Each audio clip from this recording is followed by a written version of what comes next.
Então, eu queria começar falando que a ideia desse vídeo foi uma piada que minha amiga deu, só que eu pensei, nossa, não seria legal se eu fizesse um vídeo de verdade?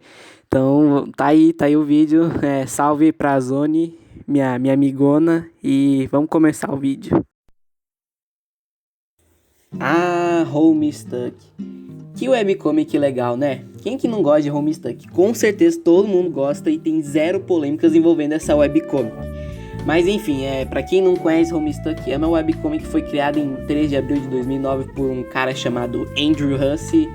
E Homestuck é conhecido por ter página pra um cacete.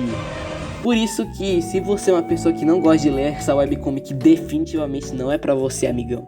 Tipo, Homestuck vale a pena? Com certeza. É fácil de ler? Também é. Olha, o único problema de Homestuck é realmente a quantidade de texto, mas a linguagem em si é super fácil de entender por causa que é uma linguagem de internet. Mas eu também não vou negar que tem momentos que as palavras ficam complexas sem motivo nenhum e só estão lá pra encher o saco do leitor. Mas agora, eu preciso dar um pouco de contexto da história antes de chegar ao assunto principal desse vídeo, que é o personagem Aimless Renegade. Então, Homestuck é sobre essas 4 crianças que jogam um jogo responsável por destruir o mundo, mas que ao mesmo tempo eles têm que jogar pra salvar o mundo. É bem confuso, eu sei, mas assim, calma que isso é só o começo, você não viu nada. E nesse jogo tem 2 planetas dos sonhos em que os jogadores têm uma vida extra chamada de Dream Selves. E esses planetas dos sonhos têm 2 raças de pessoinha xadrez, os Dersites e os Prospitans. E esses 2 lados têm uma batalha eterna, mas que o lado da luz sempre vai perder independentemente. E um desses lados tem um personagem chamado Wayward Vagabond, que inicialmente é um fazendeiro humilde de Skya, mas que ele odeia a monarquia. E por isso ele lidera uma revolução em que ele une os 2 lados contra os reis. E eventualmente ele é exilado para uma versão pós-apocalíptica da Terra, porque como eu falei, o jogo destrói o mundo. E por causa disso tem outros Dersites que foram exilados também. E um desses exilados é o famoso desse vídeo, Aimless Renegade. E ele é apresentado na comic primeiramente querendo matar o Wayward Vagabond, mas eventualmente os dois vão fazer amizade, eba! E o outro exilado que eu acho importante destacar é a Peregrine Mendicant, que também tá lá, e ela era entregadora de correio antes de ser exilada. E tem uma cena que eu acho muito engraçada do Wayward e do Aimless Renegade, que é os dois olhando pra Peregrine Mendicant e eles só pensam: mulheres. Women. E depois disso eles começam a preparar umas estações do Sburb para eles darem o fora dali e irem para a seção dos Trolls do Sburb.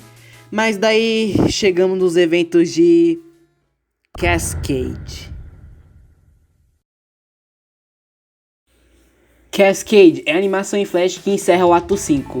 E nela a gente vê o John Egbert no Land of Heat and Clockwork começando o processo do Scratch, que é um reset da sessão que as crianças estão jogando e que eventualmente vai reiniciar a história da Terra também. E também traz personagens novos como as Alpha Kids, que são os novos jogadores de Sburb nesse universo, que elas são as guardiãs das Beta Kids na Terra Antiga.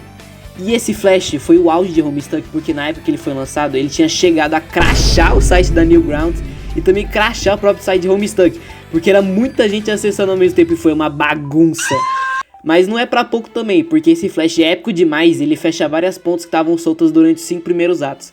E tem uma parte em que os exilados estavam quase terminando de fugir, quando o Jack Noir aparece saindo da Flor de Lótus, mata o Rei Branco e a Rainha Branca, e daí chega a vez dele matar os 3 principais. O primeiro que ele mata é o Aimless Renegade, e depois disso ele nunca mais é mencionado na comic.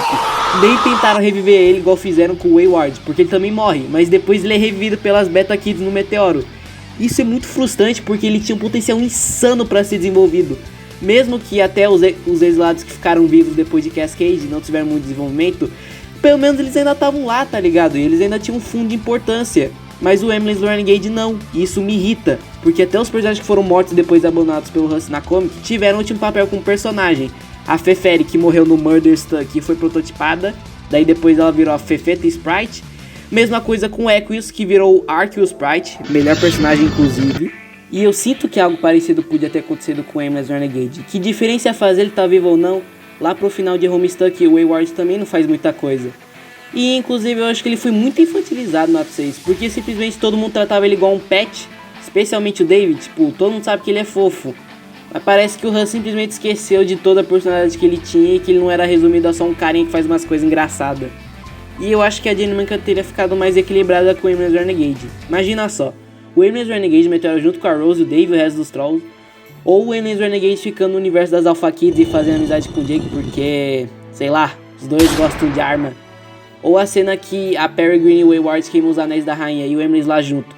Ia ser uma cena muito satisfatória, porque os três eram o trio dos exilados, que a gente acompanhou por uns 2 atos mais ou menos, até o Hansi matar o Emerald Renegade. Mas, parando pra pensar, talvez tenha sido algo bom ele ter morrido em Cascade. Porque do jeito que lidaram com os exilados no ato 6 foi algo triste. E a Peregrine, que basicamente só tava com o papel de perseguir o Jack até o fim dos tempos. O Wayward, que não fazia nada no Meteor além de fanservice e de fofura. E mesmo que eu defenda o ato 6 com toda a minha vida, ainda acho que tem algumas coisas que ficaram meio feitas de qualquer jeito. Tipo o arco das Alpha Kids, que é meio meh, especialmente no começo.